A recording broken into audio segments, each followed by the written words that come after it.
When I was in 6th grade, I read this book called Things Not Seen, and it was about this guy this kid who turned invisible, and he was walking behind these two girls talking.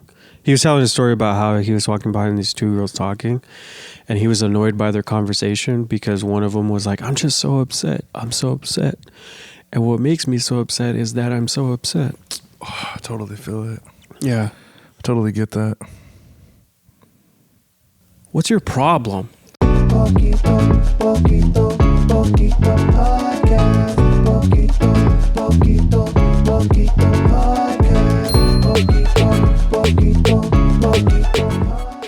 Hey everybody, welcome back to Poquito Podcast. I'm Dominic Angel. Ryan is taking a break from today. He's recovering from surgery. He's doing well. Everybody wish him some well wishes. We love Ryan.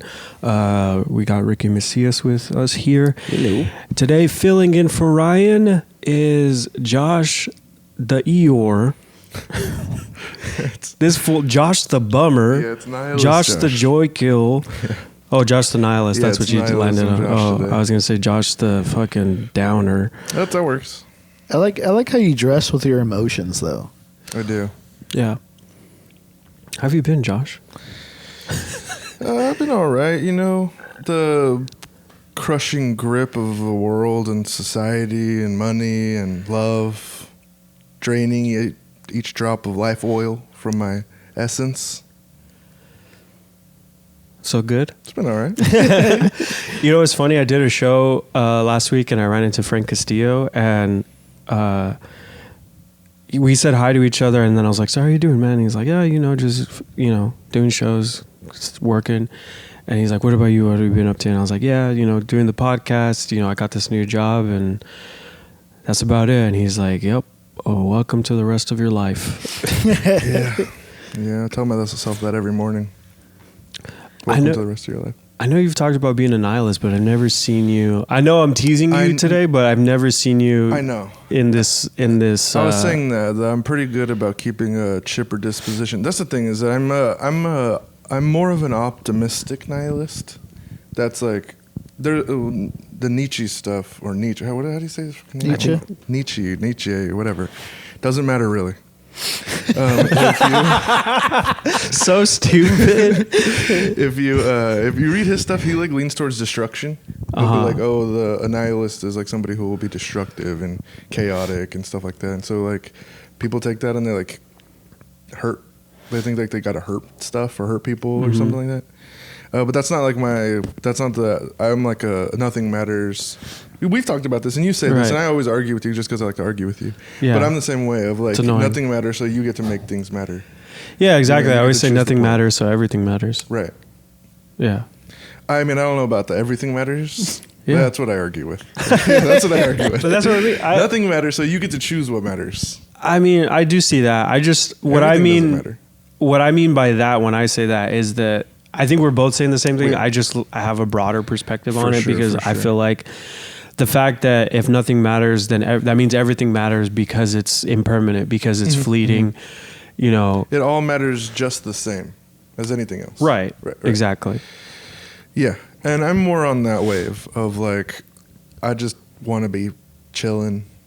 That's my whole deal. I'm max comfort. Everything's about gluttony for me. That's the form of nihilism I take. Yeah, I could tell. Yeah. I mean, you're feeling if you're going to be a downer this whole time, I can't fucking make jokes at your expense. You can make jokes at my expense, dude. It's you're fine. Just going to look bad. I am fat. Ricky, you're going to have to pull some of this guy's weight around because I know. It's a lot to carry. I know. It's okay. It's okay. No. I like to be made fun of still. I'm not sad so much as I am sad about things. You're not sad. You're just kind of a little hopeless. Oh, dude, hopeless is a great way to describe it. Yeah, and I think that could be pretty temporary. Hopeless is fun. The thing is that it's not just me. I was just saying this to him before the show that it's everyone. I feel hopeless for everyone. You're very carried in your hopelessness. Yeah. It's equal hopelessness for everyone. I think all of us are doomed. The only time The only time Josh has ever been empathetic is when he's lost all hope for humanity. I feel so bad for everyone. It happens. It's been happening to me a lot. The topic of religion has been coming up a lot for me. Really? Dude, I was just saying to him, I haven't really talked to too many people in the last couple of weeks, like maybe 4 people that I've really outside of my normal friend group. Right. And every conversation I've gotten in has gotten back to God and like about religion and some kind of way of me having to be like, no, I don't believe in God. I don't know what to tell you guys. And I think that's kind of like kicked up the nihilism even more a little bit. Like, it's so funny. There's this guy who works at the coffee shop under my office, and he was talking about they're very religious, and so they go to church and all this stuff, and they always try and be like, oh, you should come to church with us, you know, standard Christian stuff. And I was like, I don't really, that's not for me. It's not my thing. But I'm cool with it. I don't care if people are religious. He wanted to have the conversation about it, though, real bad, about like why I don't believe, you know what I mean? And like kick the can around about existence. Right. I don't know. The whole argument for me was being like, oh, I don't do this anymore. Because I used to, 10 years ago, I was big anti-religion. If you mention God, I would turn my hat backwards and I'd be like, let's do this, dude. Crack my knuckles. You just Like your rubbing Sylvester hands. Stallone. Yeah, for sure. I turn my hat back and I'm like, oh, you believe in something? And then I Well, listen to this. Yeah, listen to this. Exactly. And I would just like pull, I don't know, show my teeth and be like, I'm about to make you not believe right now. Because I got all these. I was 13 when I started questioning religion. You know what I mean? And so I've been knee deep in this for a long time. I was very religious before. Your parents that. were Catholic, right? Christian. Oh, My evangelical? grandparents were pastors. Oh. Yeah. Evangelical pastors. Damn. Did I you grew guys- up in the thick of it. Oh, yeah. You said you used to lecture. Like Me? you used to speak, right? Oh yeah, I grew up Catholic. I used to lecture at the youth mass at my church and also another church. So, real quick. Yeah. I guess this is going to be the philosophy episode. I know. I'm interested. We don't. Ricky and I never really talk about this. I mean, we do at like after mics and stuff. Yeah. But we haven't really heard Ricky's life perspective on the I'd love pod. to hear it. I'm big on the nothing train though. So But and you know it's funny because like I feel like I think I was somewhat there. Like I've talked to you similarly. Like you've talked with Dominic, but like that. Kind of the same vein of like, oh, you get to choose what matters, but also like, I don't know, because I went through this whole path. Like, I learned, I researched Buddhism, and this all happened like at 18. yeah, same for me. I was going to church, I was lecturing, I left high school, and then I was learning about Buddhism, learning about Islam, and going to Catholic church and lecturing. And having this like crisis of faith, Right. and then the more I like zoomed out and looked at other stuff, I was like, oh, I'm just trying to replace this because I'm scared. Right. I told you like when I had that whole mental breakdown. So my relationship with Christianity and with religion in general has always been like, oh, it was a part of life. Like you just believe in God. Like we go to church. And then I always kind of like was like, I don't know if I never explicitly was like, I don't believe in this, but I was very much like, I don't know how much of this I believe. Like, but I wanted to have it. As a kid, I realized that it was more about me wanting to have a relationship with my dad because my parents were separated. Damn. And like, you know, I wanted to connect with him and he believed so heavily in it that I was like, you know, I wanted to do right by him. But as I got older, like into middle school, and I kind of just stopped, like I was just not feeling it. But I've always had like this tinge of like, I've always had this tinge of just like in the back of my mind, constant like belief or questions, like spirituality, like spiritual beliefs or questions. And I used to freak out when I was in high school. There was a NASA launch. A space shuttle launch, and my teacher like live streamed it, and like when they have cameras on the spaceship, and when it exited the atmosphere and you could see like the planet and everything, I like I had to go to the restroom. I was like, I gotta go. Like, I just walked out and I was like, I'm going to the restroom. Why? I just got into this weird existential thing of just like, that's us. Oh yeah, like the pale blue dot. Yeah, exactly. But it was just like, there's so much stuff with. It wasn't that I questioned science, but there's so much of science. Science is questionable. Well, I just mean like That's the thing about to the be nothing Christian. train. It's a thing of like with Christianity specifically, like specifically evangelical Christian. I don't have any experience with other sects or Tell me about it. There's a meme. There's like back when like memes first started. There's a meme of an owl like making a weird face and it said butt sex, but it's SECKS. Anyway. The early 2000s. Yeah, the early 2000s. The 2010s when or whatever? memes first started. Yeah. That's not true. It was the Memes are really 2010s. old. Anyway, but yeah, I just had like this existential thing of like, because there's so much when you go to church. All of the churches that I went to as a kid were like essentially telling you not to believe in science. Yeah. Like not to believe in NASA, not to believe in all that stuff. I heard somebody say it one time in a video, but they were like, it was like a Catholic priest or something, and he was like, science came after religion. The Bible and those books are way older than like science, modern day science. Yeah. So there's no science in religion. Those two things don't connect really. And then when you're a kid and you're hearing this, you're like, that makes sense. Yeah. Like obviously, God created the universe. Yeah. But I remember I didn't really start getting into spirituality or even honestly science specifically, like astronomy used to freak me out until like very recently. Like I would try to stay away from it because it's like it's like watching Vsauce. Like Vsauce. Shout out Michael. Vsauce can send you into a spiral. Like man, can it? Yeah. Yeah. Have you seen the chair episode? No. Where he does all this reductionist philosophy on a chair. He's like, is this a chair? Is this actually a table, or is this a bunch of stuff put together in table shape? Is this just a bunch of things that we're calling a table? And he gets into like all these different forms of philosophy based on and uses a chair as an example to show the different ways of thinking about things. And it's shout out Vsauce. Go watch that episode. Go watch that episode and then go hug your mom. Yeah. But the things shaped as your mom. Oh man, there's so much. That's funny. Sorry. There's so many things we're jumping around, but to finish up my thing was like, I've said this before, I feel like, but it's like during 2020, like during quarantine, I had like a full breakdown. I started crying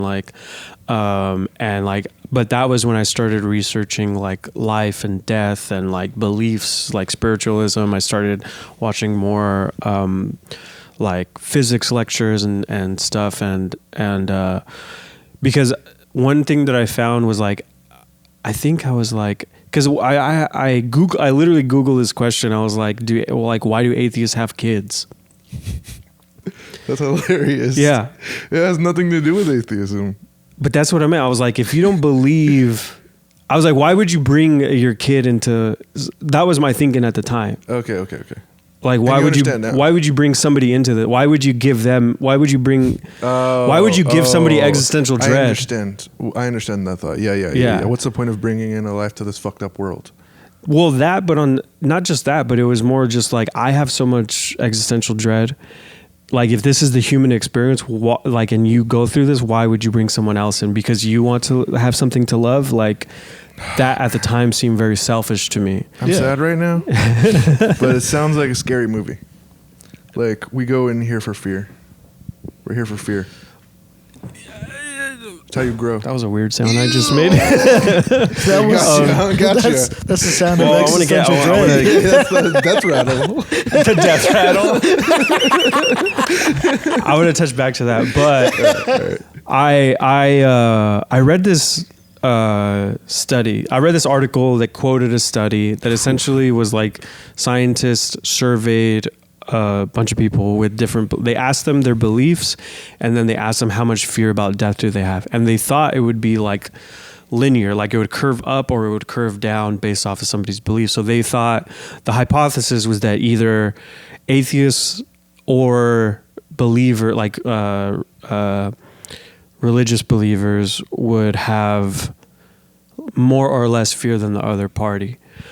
But what they found was it was a parabola. So people that were religious and people that were atheists had the least amount of fear if they wholeheartedly believed what they believed. And the people with the most fear at the top were people that questioned, that were unsure, that people that were spiritual but not religious, people that are kind of in the middle. Hey! Uncertainty, right. Yeah, and that's what that is. Yeah, so That's what fear is. well, when I read that, I was like, oh, I guess I got to start believing in something. And that's what kind of led me to start listening to Ram Dass and listening to, I don't know any fucking physicists' names, but I started watching a lot of Joe Rogan. Rogan. I started watching a ton of Joe Rogan. Joe Rogan was, That's where you start. That's the easiest place to start. That's why a lot of people watch Joe Rogan. Yeah. They're scared. yeah, that's funny. Yeah. Shout out Joe Rogan. No, I'm Shout just out kidding. Joe Rogan, dog. Joe Rogies. Joe the Rogies. Imagine if he did that. If he was like, hey, Rogies. That's hilarious. That's what his fans are called, Rogies. Yeah, he's just he's a YouTuber. But no, that's what kind of got me started. And that I feel like since then, since 2020, I've gotten a lot more self-assured in my beliefs, even though you still have bouts, but I definitely have like rituals and practices for myself that help me get through everything, and stuff that I kind of carry around with me, Nothing gives me more doubt than being self-assured. And I Mars. I hate that I identify with that. Because I used to think that was the dumbest thing. It didn't matter if it was religion or atheism. When someone was so staunchly sure of it, I thought they were the dumbest person. I understand that. I always say I hate confidence. Yeah. When someone's overconfident, it's the worst thing to me. I'm like, you're doomed to fail. Con man is short for confidence, man. Is it really? It is. That's hilarious. Yeah. Because I think there's a balance, right? You gotta have some confidence, but then there's people that they're just con men at the lowest level of their own fear. They're selling their confidence so hard because they're scared, I think. Right. I mean, and that's the deal with religion, right?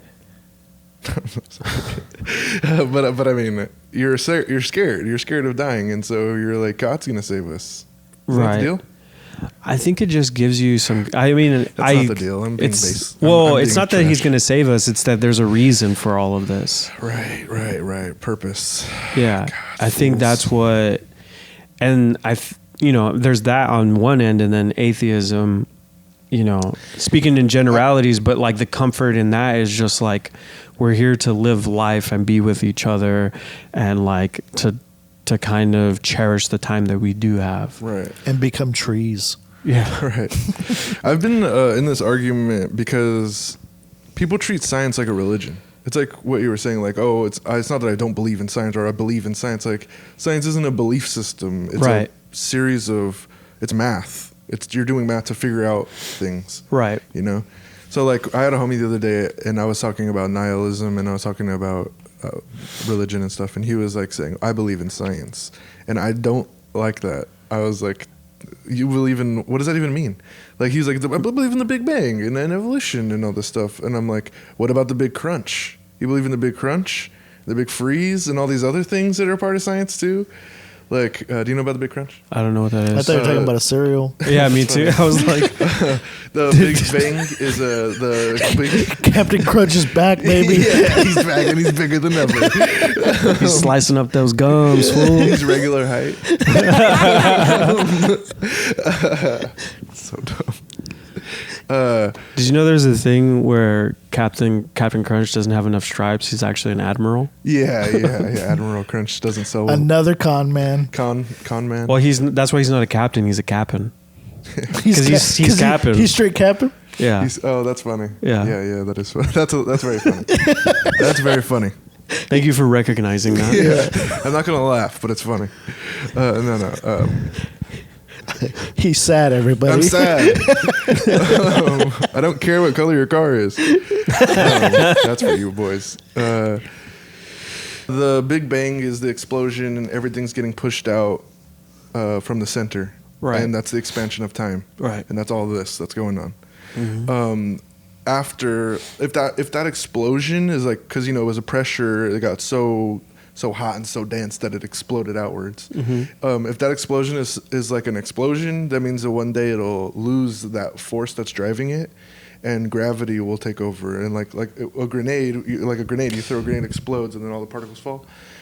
There's a center point for the crunch, so like everything's gonna recede back, Like a into mushroom that. cloud. Or Or it sucks everything, it blows it out and then sucks it back in. Yeah, but it's happening over and over on a loop. I mean, that would make sense. Like we're in that period. Yeah.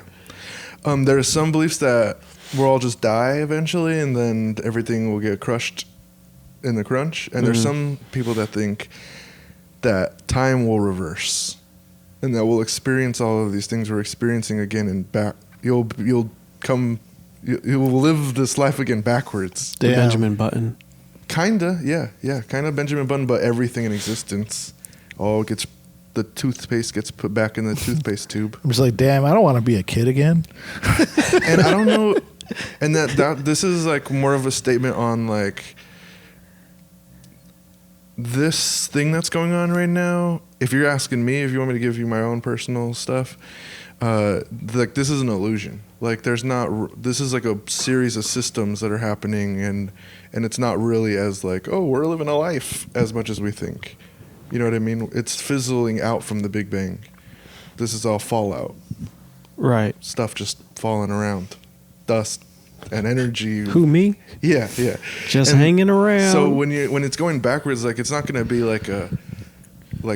I'm going back to the 4th grade. You know what I mean? Right. It'll be like time reversed. Like when you reverse the tape on a tape player, it doesn't know it's going backwards. It's just being reset. Right.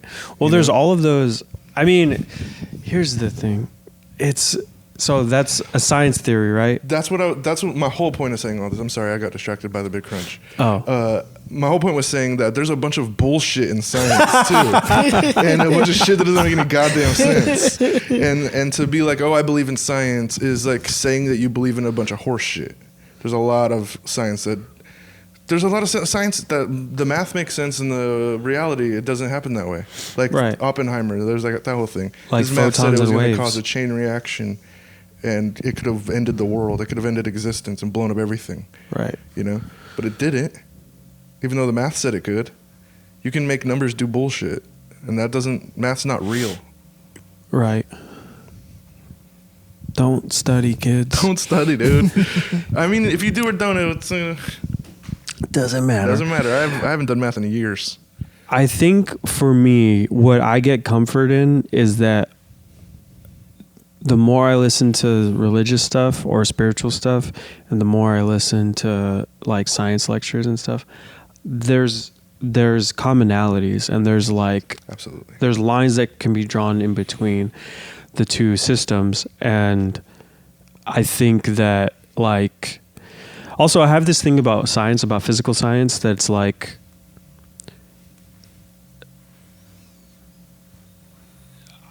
how do I put this? Because it makes me sound like I feel like this makes me sound like a quack sometimes, but I think the whole reason why I still have like I hang on to a little bit of spiritualism is because in terms of like physics and science and like the hard sciences, is that can only explain to us what we're able to perceive. If there's anything outside of like our perceptions and what our comprehension, then there's stuff that we're going to be that we're missing. Right. I understand what you're saying. I actually have a thing about that because I think a lot of science already is outside of, like, we can't see planets. All of the stars and stuff, that's all artist rendering. But that's within comprehension. Is it?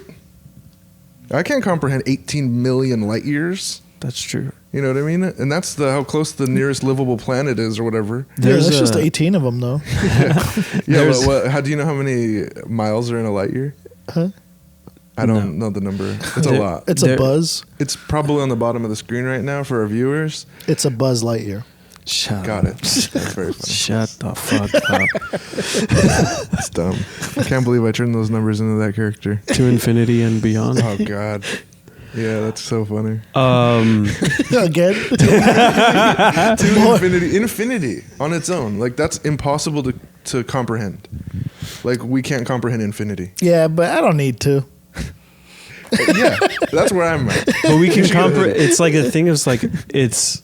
If we were to see it, it would be like a Lovecraft thing to be able to experience infinity. Like it'd be horror. Yeah, it's a cosmic horror. Like it'll just melt your brain because you can like in theory, like you can comprehend the concept of the thing. To me, okay, go ahead. Sorry, but you like to witness it is a totally different thing. Right, and that's why I think it's bullshit. Being like, it'll melt your brain. No, dude, that's fake. You look like you would say that right now. But I just mean, but what I was saying was like, there's all these things, like there's stuff that's just outside of our grasp that of comprehension. Okay. Like there's stuff that, like there was that one thing when Neil deGrasse Tyson was on Colbert, and he said like the thing that keeps him up at night is that at some point the observable universe will expand so much that the generations after us will have less information to observe. Right. And so I wonder about what have we missed, like what happened that we currently can't observe, what's out there that we can't, you know what I mean? So it's like, we don't know what we don't know. Right. And my whole thing is with all of the parallels that could be drawn between, like when I listen to people talk about parallel universes and I listen to people talk about past lives and reincarnation, I'm like, these sound the same to me. I can get behind that. Yeah. Dude, you got to watch Defending Your Life. Dude, that's the most boring fucking movie you've ever tried to show me. If it's boring, it wouldn't have just got added to the Criterion Collection, which it did. Babe is part of the Criterion Collection. Babe? I haven't Pig in the City? Not Pig in the City. Wow. Oh, that's what you're talking about too. I don't know what you're talking about then. What movie is that? Babe, the one about the pig. Oh, I thought Pig in the City is part 2. Oh. Byram you. Oh, you're right. Yeah. I know my babes. That's so funny. That's so funny. I got you, babe. Well, my whole thing with all of this is like, it just comes down to, because my only belief is that you have to find something to believe in. And that really comes with like, find out what works. So as the number 2 rule is as long as you don't hurt anybody, as long as you're not like intentionally harming the people or the things around you, you know, have your belief system and do what because I feel like people that are like hard into science will tell you that they're not, that people that are into spiritualism do it because of comfort and that they're doing it because they're logical and they accept facts, but there is a comfort in accepting that. Yeah, 100%. Yes. Yeah. That's what I'm saying. Science is just a religion for some people. They just believe it without question, and they read it in a book that some guy in a long coat is coming out and telling them it's true. With 12 Looks other just people peer reviewing it. Yeah, 12 other people peer reviewing it. It's just like religion. When I was having my existential crisis, I was talking to my mom about it, and the thing that she told me was like, she was like, life is for the living. She's like, that's my belief. She said, life is for the living, and we're not meant to know what happens when we die. And I think that's kind of where I'm at right now. I mean, yeah. Yeah. I don't see. That's the thing. Nihilism. Right. You need to get into absurdism, dog. I'm way into absurdism, but meaning. Right. There's no meaning. We're not meant to do anything, if you ask me. That's what I was going to say. The thing you're saying, like, oh, you have to believe in something. You really think someone has to believe in something? Or you think that people should believe in things for a society and our economy to function? No, I didn't talk about economy at all. No, I know. I'm just mean like for us to be able to get on as people and be able to function societally, having something to drive you is important. I've talked to you about this. So I'm going to do a trigger warning about self-harm and stuff right now for everybody. But I talked to you about this before, and I was like, if I really didn't believe anything, I would just kill myself. And I would just like, I'm like, all right, if this is it, peace. I don't understand that. Because why carry on? Like not in a sad way, not in like a life has no meaning. Like it just was like it doesn't make sense to that to me keep is it that up. destructive nihilism. That's the thing. It was like, oh, it doesn't matter, so I might as well hurt stuff. Like that same person who would come to that conclusion will shoot up a school. Trigger warning. We'll shoot a school up. I mean, because they're like, I'm gonna kill all these people because nothing matters. I wrote it all in my manifesto.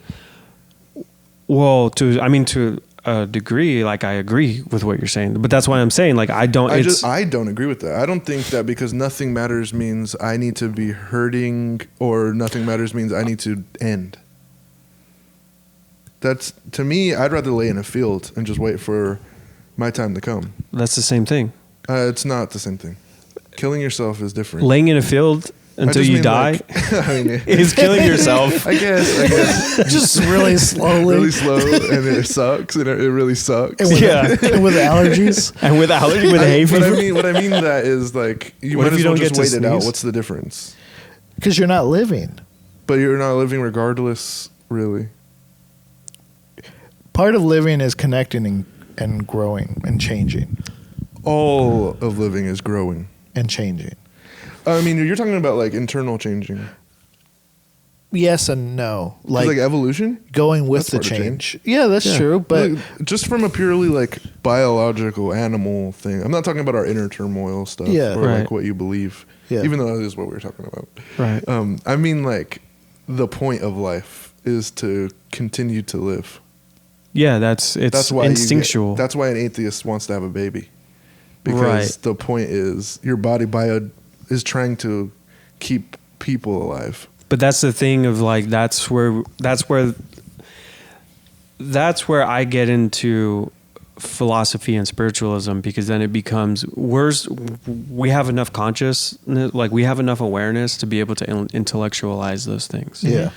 You know, that's kind of the issue that we're faced with, is being able to look at that and know that I have a biological instinct to reproduce and to continue living. I have it within me. There's a mechanic in my brain or in my genetic makeup that blocks me from killing myself or to wanting to continue. I have a self-preservation gene. Right. All of that comes with, it becomes a choice. Like it just gives us another choice to be made. For sure. And I do think that this thing of me being like, I want to eat McDonald's, like that, this consciousness thing, I do think that there is a little bit of like autopilot. Like, you gotta we need this thing in order to keep us from, your brain's trying to stay alive so it can make more brains. So it has this bone skin mesh suit. Yeah. And it's just trying to do all these things to keep itself alive. It's like, we need legs to be able to get to the food so that we can keep thinking. Yeah. Right. You know? But to me, it's just like a little animal. It's just like, it's no different than like a little animal. I kind of agree, but your body's a car. But this is where you were kind of talking about where like science and spiritualism can marry. Yeah. Where like there is a biological imperative to like make babies and stay alive. For sure. But then I think the ego does exist.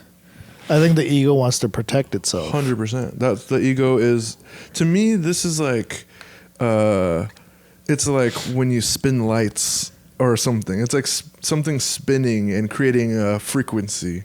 Like, there's a bunch of mechanics happening, and together we have this thing that's being like, oh, this is me. I'm this thing. You know what I mean? Yeah. But it's really just a bunch of systems, your gut biome, your muscle systems, your nervous system, all these things working together in tandem. So they give you the illusion of consciousness. Do you read or Nah. Do you have you checked out any like near-death experience stories? Like, do you get into that? No, I don't, because it just sounds like hoofla to me. Like, I went into the light and saw my family, and You hear a lot of stories about near-death experiences where a lot of people talk about going into like a big meeting other beings, Right. and kind of being shown. It's almost like Vanilla Sky. I've had this experience on Salvia Divinorum. What? I got sucked into space, and I talked to a pink spirit, Yeah. and the pink spirit showed me all of humans, but they were all naked on it was like a conveyor belt of swimming sea of people, and they were all going in this pattern, like pulling taffy. You ever seen someone pull taffy? Yeah. And they're like, Yeah. that's what it looked like. But it was like a conveyor belt of human bodies. And then the spirit was like, look at it. Look at them. You guys are just going in circles over and over doing the same thing. And all of a sudden I was a part of the human thing. And I like lifted my head out from it and looked back at all of the, I lifted my head out from it and I looked back at all of the humans in this weird figure eight swimming thing. And I'm in space. There's stars around me. And there's a pink spirit thing, floating orb. And it's being like, it reminded me of that thing from Futurama, you know, the god that takes over the Star Trek. Yeah. It's like that kind of a thing. Right.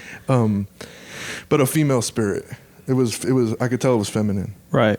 But I didn't hear a voice. I forgot all about me, dude. I forgot about Josh when I hit Salvia, and I was like sitting with my friends like this, like we were around, and then all of a sudden I was just gone, dude, in space. Forgot all about my room and my friends and everything. And it was just showing me like people were bad and the swimming, and I broke out from it and I like realized what was going on, and then all of a sudden like the light just opened up and I was back in the room with my friends and I was like, I'm high as fuck. That was crazy. That was it. But I think there's something to that. Yeah, a lot of people would What? like take that and be like, I talk to God. Yeah. And I was like, oh, well, my brain, I just fucking put chemicals in my brain. Right. But I think, I'm not saying that like finding meaning in that. I think there's something to that of just like, there's a part of the ego that is trying to break away from itself. How so? Yeah, to me, ego is itself. There's Self something is ego. There's something inherent that's there that like. Have you ever heard me say like that? Have I ever talked to you about Dominic? Have I ever done that to you and been like, "You're this"? I'm talking to Dominic right now, Right. But I'm trying to talk to you right now, not Dominic. Yeah, Hey, that's what I'm saying. Yeah. But that's what I love mean. doing There's that. something in there inside that all this stuff that you're saying. There's something in there that gave you that trip, right? Right. If that's all chemicals and that's all in it, that's all like your brain coming up with shit or like something under. There's something in there that's showing you what that really is. I get why you would say that. I think you are showing you what that really is. Like, there's no separation here. This is one. This is one thing, and we're a part of it. Right. And that's how I understand it. Right. Like, this is the Josh thing and the Ricky thing. You seem confused, so I'm going to use you as an example. Yeah. Ricky is a person you act like. It's your persona. Yeah. Persona literally means mask. Mm-hmm. It's literally an outfit that No. they used to wear during theater. No, yeah, I definitely get that. But you're saying the ego is trying to basically leave. Oh, That's what I'm saying. yeah, that's what he's saying. I'm saying there's something in there within us. I don't think your ego is trying to leave. I think your ego is trying to hold on tight. I think your ego really wants to. Dominic really wants to be you. Yeah. You know, it Right. really, really wants to be you, and so it's holding on with all its might. That's, to me, that's the fear. That's the thing that's like being like, no, I'm permanent. I'm forever. Yeah. I'm gonna go on to heaven, and all my family's gonna be there. Right. So funny. That just reminded me of the only good argument I've ever heard for religion, which was like someone being like, oh, you think there's just a magical place where you're going to go when you die and all your family and friends are going to be there floating in the sky? And someone's like, well, it happened once. I am here in this place floating in the sky where all my friends and family are. Right. Damn. You know? Whoa. I was like, It doesn't prove God's real. Bars. Yeah. But I was like, that's facts. That's facts. This did happen once. But anyway. But yeah, I'm also just stuck on what you said. Like, Yeah. Because I don't think I've heard that before. That the ego is trying to leave. Because he made it up. I'm just kidding. I mean, kind of. I just said it right now. I'm also developing this philosophy as we're Yeah. talking. okay. That's the thing about philosophy is you get to make it up as you go. Yeah. That's part of the nothingness But I just- of a nihilism. It's is just I like don't a believe in this thing. shit either. It's just like a thing for me where I don't know that there's a reason, but there's something that developed that is like. I was listening to this story. I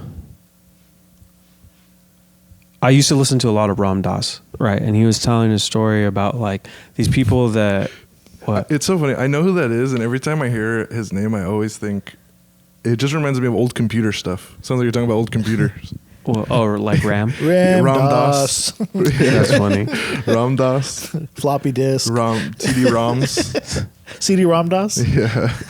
CD Ram Dass, dude. That's hilarious. We should make a digital version of Ram Dass. Just load them Call up. it CD Ram Dass. Yeah, it's wisdom just sounds like dial up. Sorry, go ahead. No, but he's telling this story about being in India, like the second time when he returned, and like he went with more people from the West, more Americans essentially, and these people used to go and sit at Maharaji's feet and like would just like be in awe of him. And this guy was just some old dude who was just sitting there like doing whatever. Like these people really felt like that this guy had something in him, that like he would tell them things that only meant something to them, and there's no way that anyone in the world would know what he's telling them. Okay. And they're all kind of just basking in this dude's glory, essentially. Cold reading. What's that? Go ahead. I'll explain later. Okay. But anyway, so Maharaji goes back to his quarters, and they're all out there. This is the kind of feeling that you get when like you go camping, essentially, or like when you're outside, or when you're having a really good like connection with other things. I forgot exactly who says it, but essentially somebody is like, they're all just looking out, and they're all just really enjoying their time and company and like the era that they're in. And one of them turns to the rest of the group and goes, "We're all here to bear witness. That's why this is happening, because we're all here to bear witness." And I think that is kind of like what I'm saying. I understand what you're saying. There's a song by Portugal the Man. Mm-hmm. Do you know the band? Mm-hmm. They're Yeah. a good band. But they have an album called In the Cloud, In the Mountain, In the Cloud, In the Mountain, In the Cloud, or something like that. But one of the songs has a lyric in it, and it says, I can't remember the exact lyric, but what I took from it, and it says this basically, was like he came just to hear the sounds, just to see the like, to feel the love and to see the things. Right. Like literally, existence is just experience. Right. You know? Well, that's the whole thing of like, does something exist if you... Yeah. Does if a tree falls and nobody's around to hear that? And No. is that why you say the ego wants to leave? Because it refuses to just exist and temporarily, it wants to exist forever? Yeah. What do you mean? Sorry. I No, don't mean I to- agree with him. That was stupid. No. No, because the ego can't handle being impermanent. For sure. Right? It can't. There's something underneath it all that is telling us that the ego isn't real. I was trying to remember the lyrics to that song. It says, Underneath it all, you're so lovely. Underneath it all. Yeah. Yeah, I think that's what it feels like. Like, But when you get in there, it's just cake. Such a stupid joke. It's what it feels like. It feels like there's some good stuff in there, or like something's pulling the strings. But when you get to the end of the yellow brick road, my friend, it's just another person in there been lying to you this whole time about what the big show is. Right. You know, and that person's you. That's what I'm saying. So it's the alien and the Men in Black controlling the human. Yeah, Theans.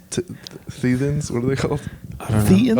Oh, Theans. That's the Scientology. That's Scientology. I think there's like a little alien thing in you, Oh, controlling you or something. I don't know. We get sued. This is the point of life. I thought you were gonna open your face right now and reveal the alien. I think it feels like there's some master plan at work. That's what it sounds like you're saying to me. it's not that there's a master plan. I just think that there's something to it. I think there's. That to me, when you're saying it's something to it, it makes it sound like we're receiving signals from God. I mean, maybe I don't know. It just is like. I understand. That's what I was gonna say, and that's why I brought up that song lyric. Is because to me that made it sound like God's existence is everything. You know, people are like, God's everything, man. He's Right. this chair and he's this thing. It's like God's literally all energy conceivable or whatever. And in order for him to be able to sit in this chair, in order for him to be able to feel the love that a mom has for its child, or the love you have in a significant other, or to feel the pain of touching a cactus or whatever, Right. like he needed to manifest, Right. and it needed to exist here. Yeah. And that's what you are. Yeah. You're We're here to bear the witness. universe realizing itself. Right. I mean, pretty much. Right. And yeah, sure. But does that mean anything? Does that mean there's a point? No. It's actually God just being selfish and being like, I want to feel all this stuff. How come I don't get any love? That's why I don't think so. It's too humanistic. That's what draws me away from it. Like, God's too personifiable. The creator of all things will not be telling you things from a book. Guys, come on. That's your ego. Imagine if a new book came out and it was God's new message. And they were like, this is God's new message. He rewrote. You think he'd use an Instagram post or something? That New Testament. The New Testament. That's hilarious. It's called the Book of Mormon. Right. Yeah. And then everyone thinks they're fucking crazy. Yeah, but in a couple thousand years, everybody will be Mormon. Probably right. You're probably right. And caffeine will be eradicated from the planet. Yeah, man, I don't know. I think the problem with these conversations is that it's not going to end anywhere. 100%. It always gets stuck right here. No, there's a literal thing I said to the guy that started this whole conversation for me when I was trying to tell him I didn't want to have it, was because the end of the conversation is that religion, God, is faith-based. It doesn't require any proof. And science is proof-based, and it requires proof. So the people who are on the proof side need proof, and the people who are on the faith side don't need that. Right. And those two people can never get past that thing, because we proof people are like, show me God. And God people or faith people won't do that. That's not part of it. They're like trying to hand them a ruler. They're like, measure it. They're like, I don't like rulers. Exactly. I mean, you kind of. It's more of like, I don't need a ruler. Yeah. God is the ruler. He's two rulers. He's a cross. Yeah, man, I don't know. That's why it just comes down to just like find what works for you, dog. 100%. And just 100%. like take. I feel That's a point for the nihilism, though, of like nothing matters. It doesn't matter if you choose to believe in this cactus or if it chooses to believe in a 2,000-year-old story. Right. Yeah. So nihilism wins. It doesn't matter is the end of that sentence. But you choose what matters. And I think that's the thing about this, is that in a couple weeks, most likely you'll be all right. Doubt it. How have you been, Ricky? How are you? Erase all of this conversation. How are you when you walked into the studio today? How'd you feel earlier? I feel good. You crying? I feel good. I feel like I've been everywhere you've been, right there, All at once. all at once, and Together as one. eventually, and where I'm at now is like, but what if I didn't stop? Every time I went in that place, I would give up for a while and I would stop everything I was doing. Yeah, no, I totally understand. And then eventually I started to get to a place like, what if I kept going even if I didn't believe I could actually do it? Right. And I think that's where I'm at, good and bad. Like I'm just trying to accept everything, hopefully reasonably, and see what's going to happen. That's the big thing that I got from like meditation and like Buddhism and that stuff was acceptance. You accept all this stuff. Like you let it happen. Play in a field. Yeah. Whether you're at a desk job or not, it still ain't in a field. Yeah. I mean, there's a, what's his name? Eckhart Tolle, he's not spiritual necessarily. He's right. I don't know. But his fans are. Well, I mean, he's not like Ram Dass is like draws from Buddhism and Hinduism and religion. Right. But I haven't really read much of Eckhart Tolle, but my understanding is not. The whole thing was like, I was talking to Steve about it. I was telling him about Ram Dass. He was telling me about Eckhart Tolle. And one thing that Steve shared with me that I think is true is like whenever you start to have these like feelings, one thing that Eckhart Tolle said was, if you just stop and recognize that you have everything that you need in this moment, then you're fine. Yeah, and I used to struggle with that. I'm not saying I'm like great at it. I'm just saying that like I'm trying to sit with that more. Like, well, I have food and a place to live, so a lot of my needs are currently met. So what if I kept going? What if I stopped giving up and thinking I can't do these things? Yeah, I remember my last, it was a chemically induced experience, but I went to Joshua Tree because I was like, I need to like sit with this stuff because I had a lot of death anxiety leading up to it. And so I went to Joshua Tree and I did mushrooms and I meditated. I had been meditating every day for like an hour minimum for like 30 days straight leading up to this. And one of the things that I got from that experience when I was in Joshua Tree was like, I kept having this thought because at first the thought that happened was like, this is it. Like, this is what it is. And it was a good feeling. And I kept saying that to myself. I was like, this is it. Like, and taking it all in. Yeah, exactly. Yeah, because I did listen to a lot of Alan Watts too. But it was like, this is it. And I was like taking it all in. But then it kept going. Like, and then I was like, wait, what? Yeah. I was like, wait, if this is it, I just have to keep going now? I just have to keep going? Yeah. And then the thought that was that thought that I was telling you about trigger warning, that thought that I had about suicide, the idea that I had of like, if I thought that this was all that it was, then I would just kill myself. It kind of comes from that experience of like, I was freaking out and I was like, so I get it, but now I have to keep going. And then like, I had this thought of like, the specific thought that I had was like, well, if I have to keep going and this is it, then I'm just going to kill myself. Like that was the logical decision to make. I get it. Like, I'm sick of this. This isn't tight. If it doesn't matter, then then I can just, and then I'll be good. Exactly. Yeah. That was pretty much ignorance is bliss. The thinking of just like, well, then I'll just kill myself and that'll be it. And then when I had that acceptance, there was a wave of calm. Like I could feel my energy shift. My whole body loosened up all at once. And it was just like from my head to my toes was like, and it was like that inner monologue, that inner, like whatever that the thing behind the ego was like, oh, so you're not afraid anymore? Like, your ego's ego. yeah, exactly. And it was like, so I guess you're not afraid of dying, huh? Super ego. Yeah, super ego. Super. Yeah, so you're not. So he was like, I guess you're not afraid, right? And it was like, woof. And I was like, oh, okay. But He's learning.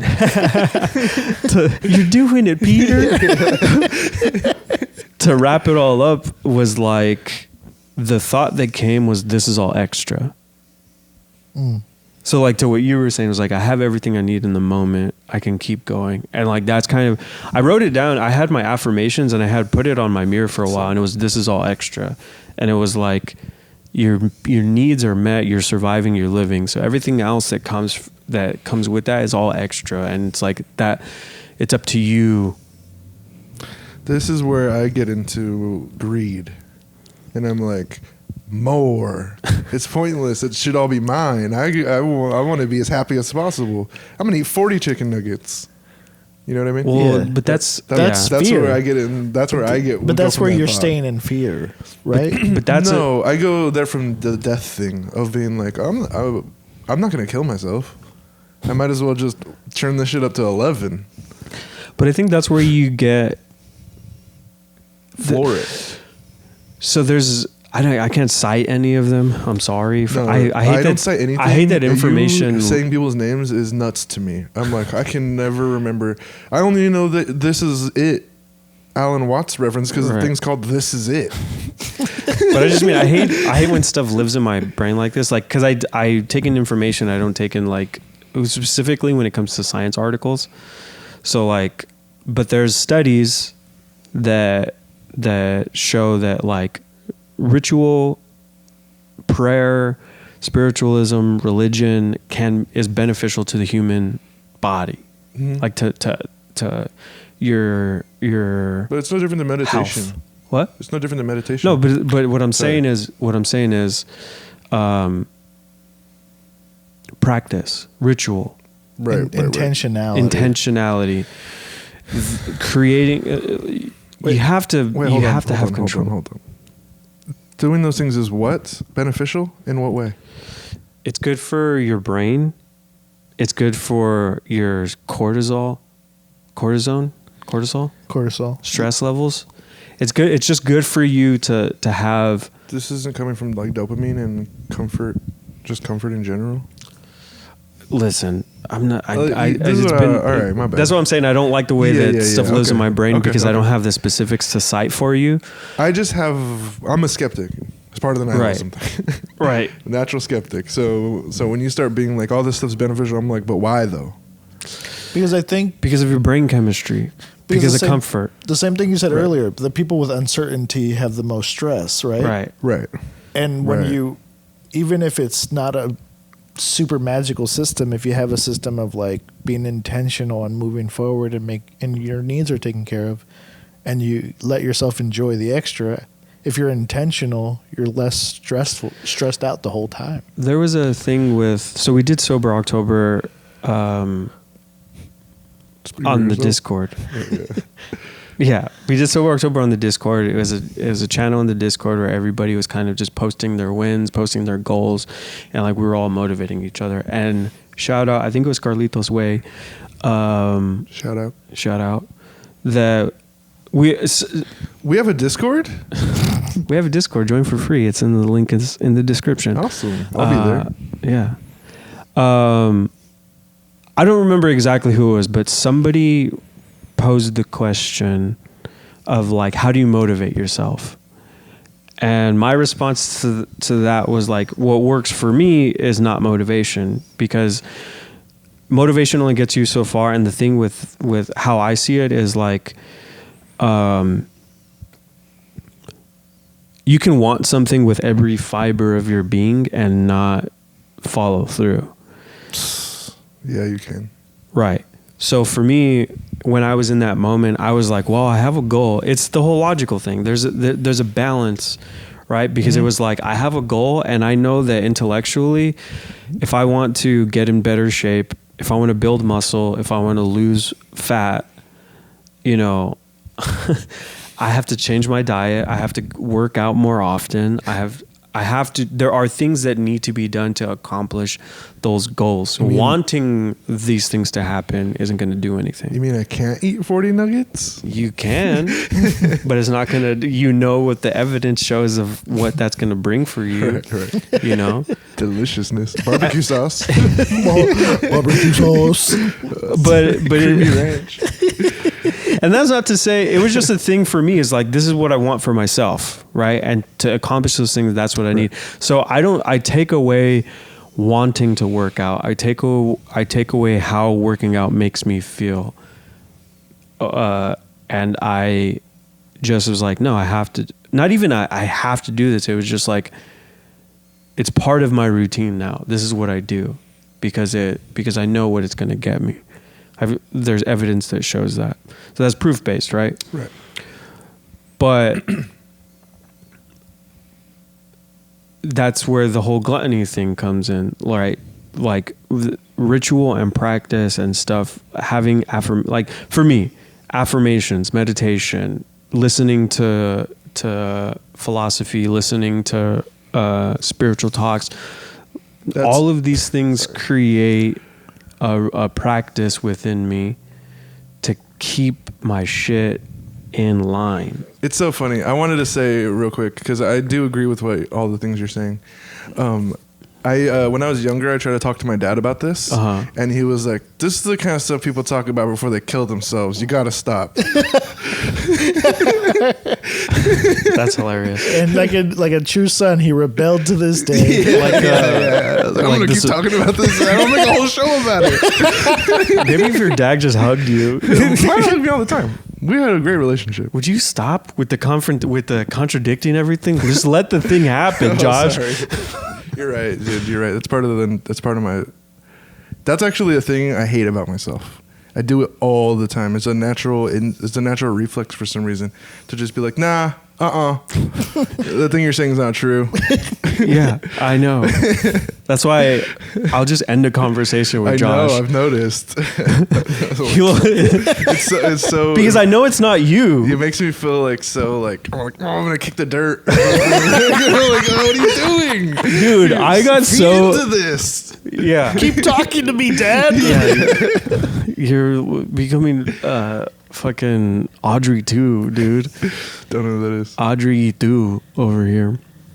From Little Shop of Horrors. I've never Audrey watched 2 is it, a really. big monster, and you have to keep feeding it. Got it. You know, I don't like the musicals. plant monster. Would you stop? I never watched it. So I posted that Eminem joke, and then this fool texted me like, actually, he says this and this in the song, and I was just like, cool. You said cool. I was so pissed. I literally haven't responded to that text yet. It's been days. Cool. I just say every time I go to say something to you about something, I see the cool, and I'm like, dude, that was part of the thing, dude. That was part of the thing. I've been going through it, bro. I've been like, these guys don't even really know you, dude. They're from LA, dude. These are LA people. It's been tripping me out of my head. Well, I mean, how do you really know anybody? Point. Yeah, it's a joke. Stan was more. That wasn't a diss. That wasn't a contradiction in what you're saying. Stan was really about the bars. He was really about that rap life. Oh, and you're Eminem adding to the joke. Yeah, I was going to leave it as a comment, but I thought it would be better to just tell you in person. Well, asshole. You got me. Got him. Yeah. Cool. I know. I was like, he must just be tired or something. I was. I worked this whole. I misread it for sure because I see what you're saying now. But I was being like, actually, Stan was really you said, actually about the rap. Because you didn't, but you also me. Yeah. It was because it was supposed to be a comment, and I just copy and pasted the comment over onto the text. You know why? Bad. This is what it was. This is what happened. Was some idiot left a comment that was like, Eminem named a freaking song after him, and I was like, Stan isn't real. That's pretty funny. Yeah. No, I was just thinking of tags for the joke or like other things that you could say. I wish I like- would have.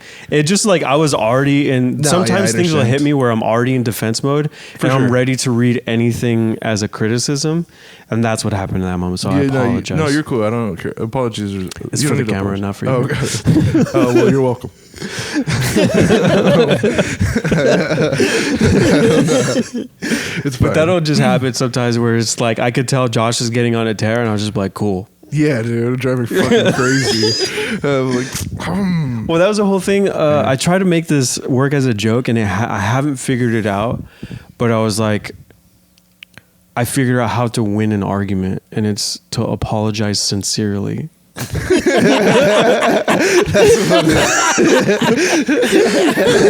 If you want to win an argument with somebody, with your girlfriend or with your boyfriend or anybody that you love, if you want to win an argument with them, apologize sincerely, because nothing will frustrate them more than not being allowed to be upset with you. Yeah. So for you'd be like, sure. you know what? You were totally right. I see what you're saying. I shouldn't have done that. I know what you're doing, and we're still fighting. Josh has been there. Huh? I'm sad. And then you win. Yeah. I hate that. But you have to mean it. Yeah, you have to really mean your apology. And you don't. And you don't. All right. It's been a good one. Is it, do you feel any release from that? Okay, well, fuck you, dude. I feel better. That's good. That's good. That's what it's all about. Yeah. It's all about me, Josh. And it is. That's the whole thing. Well, we didn't get to anything. We didn't get to the bottom of anything. That's what I've been trying to talk about this whole time. There is no bottom. It's an endless thing. It doesn't end. Well, You keep going. I, with sincerity, appreciate everybody that has spent this time with us. Thank you for joining us on this journey, on this fucking sled ride to hell. I really don't think it's bad. I think a lot of people appreciate it because it's about self-understanding and it's about trying to make sense of this. Yeah, I mean, we ask everybody at the end to leave a comment, and I think this is a good episode for everybody to just like, if anybody wants to share how you feel about things, if you disagree with any of us or if you agree with any of us, what do you think? What's your philosophy? What works for you? Do you have any catchphrases? Mine is, this is all extra, I just put my hand against the mirror and go, here we go again. That's what I say to myself every day. Try to interlock fingers with myself, but it doesn't work. That's crazy. That's cute. I don't mean that it's crazy. It's just like, I just, in my brain did it. And I was like, You're on acid? I'm on a spiral right now, dude. What about you, Ricky? My mantra is, does this cost extra? Does this cost extra? Guac is extra. It's all extra. It's all extra. It's all extra. Does this cost more? Yeah. Yeah. But I honestly don't think this is something to feel sad about, even though I'm sad. right, That has nothing to do with this conversation. right. It's just a good conversation to have when you're sad. I mean, able you're to more have it. open to it, and to Yeah. like. Yeah, I think that we're gonna get into. I got to be careful with what I say because I don't want to open it up to continuing a long ass conversation. Speaking of opening things up, no, I'm just kidding. That was a joke. But yeah, I guess I having had this conversation on a positive note, on a cringy note, I do appreciate the time that we spend together. Us recording the podcast. I appreciate the time that we experience together when we hang out. I appreciate everybody joining us during this time and listening to us and leaving comments and sharing this experience with us. And that's what I'll say. So we can. Do you have anything to add to that, Josh? I've been trying to really embrace the nothing is cringe thing you talk about, and you make it fucking hard. Cringe isn't real. I know, but That was? Yeah. We need a word for it. No, I'm just joking. From us at I totally Poquito. agree with you. Yeah, sure. Don't cry, Josh. Don't cringe. Yeah, that's great. Don't cry, don't cringe, don't fly.